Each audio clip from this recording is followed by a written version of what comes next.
Assalamualaikum warahmatullahi wabarakatuh. Kembali lagi di SS Studio, ngobrol di sini, oke, ngobrol di sana, let's go. Nah, kembali lagi dengan saya Ciona Azaria yang hari ini di segmen Ngobras, ngobrol bebas.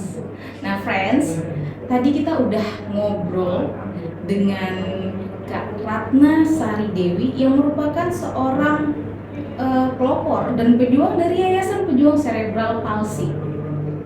Nah, malam ini kita mau ngobrol lagi masih berhubungan dengan cerebral palsy, namun dari sisi terapis. Nah, saya nggak sendiri nih, saya bakal langsung aja menyapa Bapak Ismail Haidir yang merupakan seorang fisioterapis. Selamat malam, Pak Ismail. Selamat malam. Selamat datang. Terima kasih sudah meluangkan waktunya untuk ngobras kita hari ini, ngobrol bebas di SS Studio. Nah, friends, ini mungkin sebagian tadi ada yang mungkin belum nonton episode sebelumnya ya, cerebral palsy itu apa, tapi mungkin kalau yang belum tahu mungkin bisa dijelaskan sedikit sama Pak Ismail.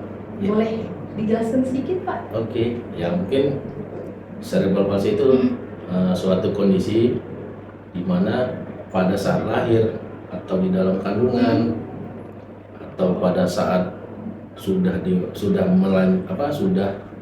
menambah usia di saat 1 tahun sampai 2 atau 3 tahun mengalami cedera di kepala atau ada infeksi di kepala, itu menyebabkan kelumpuhan di otak. Jadi cirinya apa? Cirinya terganggu di bagian ekstremitas, bahkan mengganggu tumbuh kembang anak. Jadi tumbuh kembang anak itu juga sangat penting. Kenapa? Antara tumbuh dan kembang itu sebenarnya dua kata yang berbeda. Yang tumbuh itu artinya apa? Tumbuh itu artinya bertambah tinggi, bertambah besar. Tapi kalau kembang itu apa? Kembang itu bertambah kemampuan. Contoh 0, 3, 6, 9, 12. Di saat 0, anak itu baru lahir. Di saat 3, dia bisa mulai berguling. Di saat 6, dia mulai posisi merangkak atau duduk. Di saat 9 dia mulai belajar berdiri, di saat 12 bulan dia sudah berjalan. Nah, jadi di saat fase-fase di mana semua perkembangan itu hilang. Dan yang paling sulit di awal itu sebenarnya untuk anak cerebral palsy beraneka ragam sih masalahnya. Contohnya apa? Untuk mengangkat kepala aja sulit. Gimana dia untuk melakukan perubahan posisi, untuk dia miring, untuk dia melanjutkan ke duduk, bahkan dia untuk ke berdiri, ya bahkan itu butuh waktu yang panjang. Pak Ismail, ini ada salah satu hal yang menarik di pikiran saya dari tadi. Kalau misalnya namanya menghadapi anak spesial itu kan tidak mudah. Iya, benar. Tentu tidak mudah. Jadi sebenarnya apa yang membuat Anda, Pak Ismail, tertarik menjadi terapis yang fokus pada cerebral palsy? Ya, jadi yang saya fokuskan di cerebral palsy itu apa? Allah memang memberikan anak itu, kalau kita bilang sih bukan kelainan sih. Kalau kita bilang juga kelainan, iya juga gitu kan. Kenapa? Di balik kelainan atau ada gangguan di tumbuh kembang mereka juga masih punya IQ yang baik. Mereka juga masih punya kesadaran yang baik dan tidak semua mengganggu hal-hal untuk yang kehidupan mereka. Dan ternyata apa? Di saat tumbuhnya terganggu, kembangnya terganggu, tumbuhnya bagus. Ternyata di balik kembangnya tadi hanya di motoriknya yang banyak lebih terganggu di cerebral palsy. Walaupun ada yang juga mengganggu perilakunya atau daya tangkapnya, tapi itu nggak semua. Nah, di saat itu kenapa sih nggak kita kejar kemampuan baik itu? Kemampuan untuk motoriknya, kemampuan dia untuk beradaptasi dengan lingkungannya, kemampuan dia sosialisasi dengan orang lain. Dan sebagian juga anak-anak kalau memang dari awal benar dan dari awal pemeriksaan baik, hasilnya juga biasanya lebih baik. Berarti itu salah satu dorongan yang membuat Pak Ismail juga fokus di cerebral palsy ini ya, untuk menjadi terapisnya. Kalau boleh tahu Pak, selama perjalanan memberikan terapi, apa aja metode atau teknik terapi yang Bapak gunakan untuk membantu pasien Iya.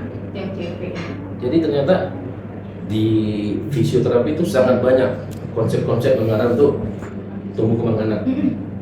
Ya, beberapa yang dipakai di fisioterapi itu ya salah satu metode obat pediatrik, ada Voita, ada DNS, ada Vodja, dan ternyata semua itu memang tujuannya untuk menstimulasi, gunanya apa? Membangun motorik tadi.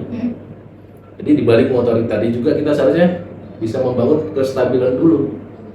Kenapa? Anak-anak yang mulai belajar bergerak itu sebenarnya bukan diawali dengan bergerak, tetapi mereka harus sadar dan merasakan apa itu stabil.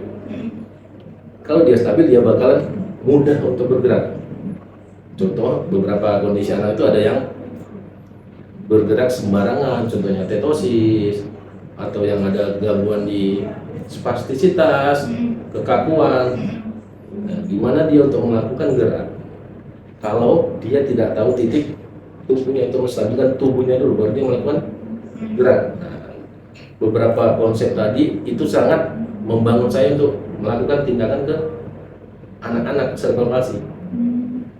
Berarti selain sebenarnya dibantu dengan terapis, mereka tetap dibantu dengan dokter-dokter ini juga ya? Ya, harus kenapa ya? Sebagian juga yang terjadi kalau sudah ada gangguan di saraf pusat bisa terjadi kejang. Atau kejang itu kan juga nggak bisa kalau hanya kita obati dari luar. Kan kita harus butuh obat-obatan juga khusus untuk menghambat terjadi kejang tadi. Nah, terus juga spastisitas itu juga kita harus bisa pilih juga kan. Kenapa saya harus bilang pilih? Anak itu ada moodnya juga kan. Ya, di saat dia rewel, di saat dia merasakan sesuatu yang nggak kita tahu, ketegangan itu bisa muncul. Dan yang kedua, kalau memang benar-benar gangguan itu di saraf pusatnya, ya kita juga butuh dari dokter tadi obat-obatan yang bisa mengobati untuk ketegangan ototnya tadi. Berarti sebagai seorang terapis itu memang harus peka ya? Iya. Karena kan terkadang anak-anak spesial kita ini nggak bisa mengutarakan apa yang mereka mau. Benar kan? Berarti kita sebagai terapis juga harus lihat, oh dia lagi mood atau tidak gitu ya. Nah, kalau kita ngomongin masalah prosesnya terapi ini tadi, apa tantangannya Pak Ismail dalam menghadapi pasien CP ini? Iya, tantangannya satu, yang nama anak-anak itu kita sangat susah kalau kita nggak menjiwai terhadap kebutuhannya dia. Ya, contoh kita nggak bisa memaksa. Di saat dia nangis, di saat dia terlalu dekat sama orang tuanya, ya kita harus punya trik dan cara gimana menarik dia untuk bisa kita lakukan tindakan. Ya, Contohnya coba. contohnya, ya saat dia nangis ya kita bisa ajak orang tuanya juga untuk mendekat sama kita. Jadi jangan kita adjust, jangan kemauan kita. Gimana anak itu kita ikutin, tetapi kita juga bukan berarti ikut selamanya kita ngikut dia gitu. Kita hanya memancing feed forward, kita coba tuh pancing gimana dia bisa senang dengan mainan, kita bisa melalui mainan atau dari orang tuanya atau dari keluarganya, adiknya, abangnya, sehingga dia bisa berinteraksi dulu dengan kakak-kakaknya, baru kita coba ikut ke dalam. Jadi kalau misalnya itu tadi kan katanya dilibatkan keluarganya ya. Jadi dalam proses terapi ini melibatkan keluarga, kenapa itu menjadi penting? Penting, karena semua itu kan apapun yang terjadi sama kita tuh sebenarnya melibatkan persepsinya kita kan. Persepsi itu kan kognitif. Ya dari situ kita juga bisa menilai apa kognitif anak ini sampai di mana gitu.